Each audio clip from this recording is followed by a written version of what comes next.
When he rescued this parrot, he thought he was just saving a bird. But what it said next left everybody in disbelief. It all started on one of those rainy afternoons when the whole world feels heavy. You know the kind.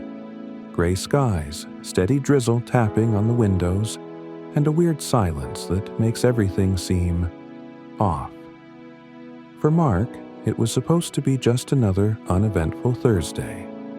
A quiet afternoon, coffee brewing in the kitchen, his laptop open with a half-written email waiting for attention. But that's not what happened, because fate, or maybe something far stranger, had other plans. And it all began with a parrot.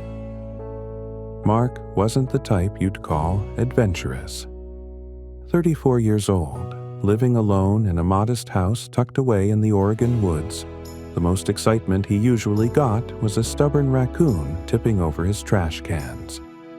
But that day, as he was sipping his coffee and staring blankly at his screen, he heard it. Faint, desperate, and completely out of place. A screech. Not the wild, distant cry of a hawk or the chatter of crows. No, this was different. It was unmistakably a parrot. Confused, Mark opened his front door, the cool forest air rushing in. And there, sitting awkwardly on the railing of his porch, drenched from the rain, shivering and clearly exhausted, was the parrot. Bright green feathers matted down by the rain, a patch of red on its chest, and sharp yellow eyes that locked onto Mark with unnerving intelligence. It looked terrified. Without thinking, Mark stepped outside. The bird didn't fly away. Instead, it tilted its head as if watching him. "Hey there, little guy. Where'd you come from?" Mark whispered. No response, just that intense stare. He held out his hand, expecting the bird to spook, but to his surprise, it climbed onto his arm. Mark didn't know the first thing about parrots, but he couldn't leave it outside in the rain. So he brought the drenched bird into his kitchen, wrapped it gently in a towel, and gave it some water. The bird drank, eagerly. Hours passed. The rain eased. The forest outside returned to its usual eerie calm. But the bird stayed. Mark couldn't shake the feeling that this wasn't a simple case of a lost pet. Something about the way the parrot watched him, like it understood more than it should. He checked for tags, called around, even posted on a local forum. But no one claimed the bird. That's when the real weirdness began. The next morning, Mark woke to the sound of quiet muttering. For a second, he thought he'd left the TV on, but there was no TV, no radio, nothing. The voice was coming from the kitchen. Groggy, Mark got up and crept down the hall. And there, perched on the back of a dining chair, the parrot stared at him, its beak moving, its voice unmistakably human. "Help me!" Mark froze. Did he just... That had to be a coincidence. Parrots mimic sounds, right? Maybe it had picked that up from a previous owner? But then the bird spoke again. Clearer this time, more deliberate. "Help me! He's still out there." Mark's blood ran cold. Over the next few hours, the bird repeated the same chilling phrases. "Help me! He's still out there. Please, don't let him find me." Mark recorded the bird, convinced it had to be some trick. Maybe its old owner taught it creepy phrases as a joke. But the tone, the urgency, it didn't feel like a joke. It felt like a warning. That evening, Mark did some digging. He posted the bird's picture and the audio clip to a local Facebook group. Within minutes, his phone rang. It was a woman, her voice trembling. "Where did you find that bird?" she demanded. Mark explained. The woman fell silent, then whispered, "That's Oscar. He belonged to my brother." Mark asked what happened. The woman took a shaky breath and finally said the words that made Mark's stomach twist. My brother, he's missing. The woman's name was Melissa. Her brother, Ryan, had gone missing 2 weeks earlier while hiking near the state forest.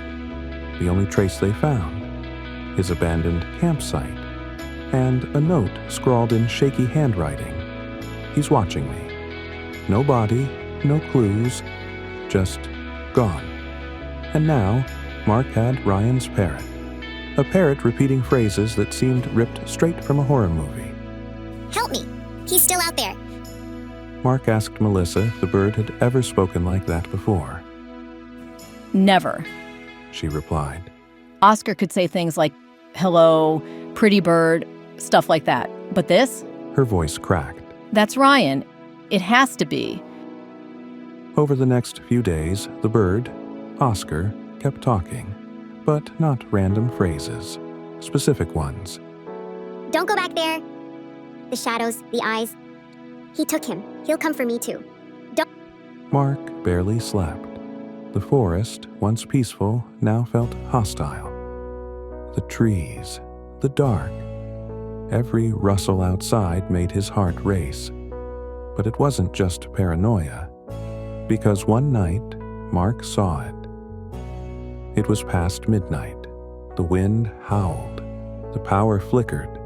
And from his window, Mark spotted movement in the tree line.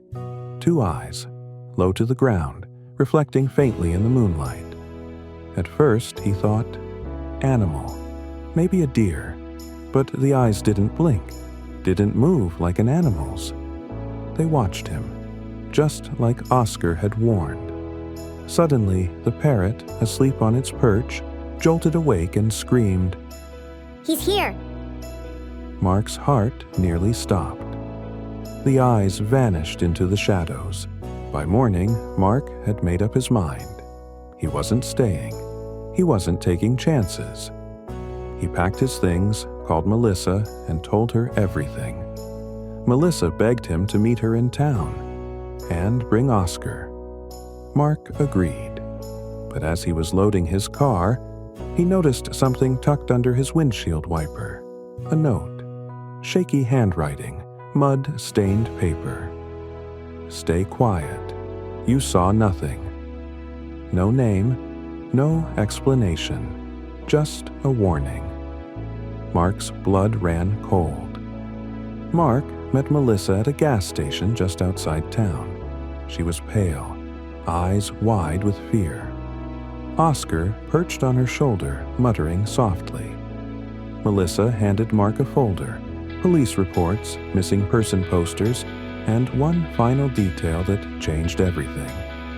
Ryan, her brother, wasn't just an average hiker. He was a journalist.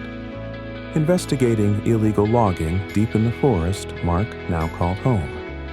The people responsible? Desperate to stay hidden. Melissa believed they found him first. And somehow, Oscar escaped. But not before hearing everything.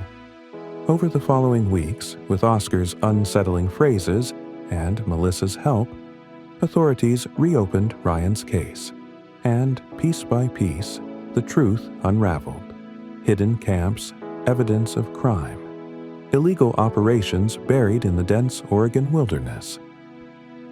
Ryan was never found, but his story, told by a parrot, sparked an investigation that exposed the truth. Oscar, the sole witness, had been trying to warn them all along. Mark never returned to that house. Melissa adopted Oscar. And though the bird still mutters those haunting words from time to time, one thing is certain. Sometimes the only witness to the darkest secrets isn't human at all.